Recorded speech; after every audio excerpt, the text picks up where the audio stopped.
हरियाणा के हर गांव में बिजली पहुंचाने का बीड़ा भी बंसीलाल ने उठाया, और वो भी बिना किसी अतिरिक्त बजट के।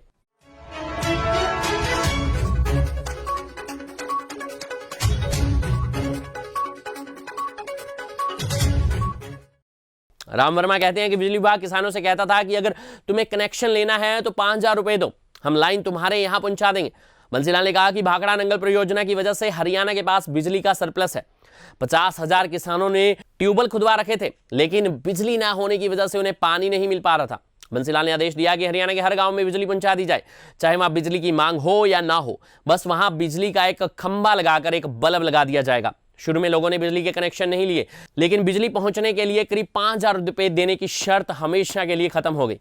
पानी, बिजली और सड़क के अलावा हरियाणा को भारत के पर्यटन मानचित्र पर स्थापित करने का श्रेय भी बंसीलाल को ही जाता है। उनके पीछे भी एक दिलचस्प कहानी है। राम वर्मा बताते हैं कि एक बार मुझे संदेश मिला कि मैं करनाल के पास जीटी रोड पर मुख्यमंत्री बंसीलाल से मिलूं। कार से उतरते ही बंसीलाल ने अपने सचिव एस.के. मिश्रा से कहा कि मिश्रा जी, अगर इस सड़क पर दिल्ली जाते हुए मुझे और आपको पेशाब लगता है तो हम कार रुकवाकर झाड़ियों में जाकर पेशाब कर सकते हैं, लेकिन अगर आपकी पत्नी भी आपके साथ बैठी हो तो उसका क्या होगा, वो कहां जाकर पेशाब करेंगे। बंसीलाल अपनी बात का असर देखने के लिए 5 सेकंड तक रुके और फिर बोले, ये जगह चंडीगढ़ और दिल्ली के बिल्कुल बीच में है। अगर आप यहाँ एक छोटा सा रेस्टोरेंट बना देते हैं तो जिसमें साफ टॉयलेट हो, तो यहां से गुजरने वाले लोग आपको हमेशा दुआएं देंगे। मिश्रा ने सामने गड्ढों वाली जमीन को देखते हुए कहा कि हम यहां नहर से पानी लेकर एक सुंदर झील भी बनवा सकते हैं। इस छोटी सी बातचीत के बाद में काफी नाम कमाने वाले हरियाणा टूरिज्म का जन्म हुआ। बंसीलाल ने आराम गयाराम के जमाने में हरियाणा के मुख्यमंत्री का पद संभाला था, इसलिए उन्हें हमेशा ये चिंता रहती थी कि उनके विधायक कहीं पाला बदलने की योजना तो नहीं बना रहे।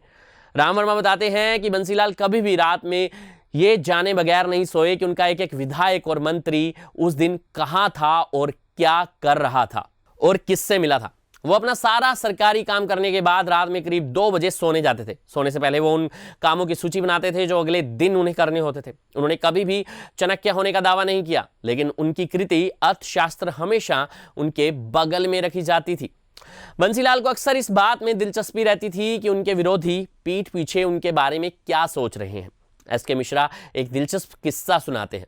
उस जमाने में भगवत दयाल शर्मा हरियाणा के मुख्यमंत्री थे और राज्य विधानसभा के चुनाव हो रहे थे।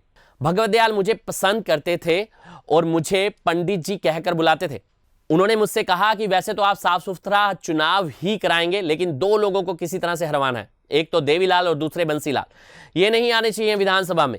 मैंने कहा, हराना जितवाना तो मेरे हाथ में नहीं है, ये तो जनता के हाथ में है, इनमें से आपकी कोई मदद नहीं कर सकता हूं। जब बंसीलाल जीत कर आए तो उन्होंने मुझसे पूछा कि तुम्हारी इस तरह की भगवत दयाल शर्मा के साथ कोई बात हुई थी। मुझको बहुत अचंभा हुआ कि उनको ये बात पता कैसे चली। वहां तो कोई था ही नहीं। बाद में पता चला कि वहां एक बेरर चाय सर्व कर रहा था। उसने ये बात सुन ली और बंसीलाल को बता दी। इस बीच मेरा तबादला दिल्ली हो गया। बंसीलाल एमएलए चुन लिए गए। मैंने उन्हें तार भेजकर बधाई दी और आशा प्रकट की कि उन्हें मंत्रिमंडल में ले लिया जाएगा।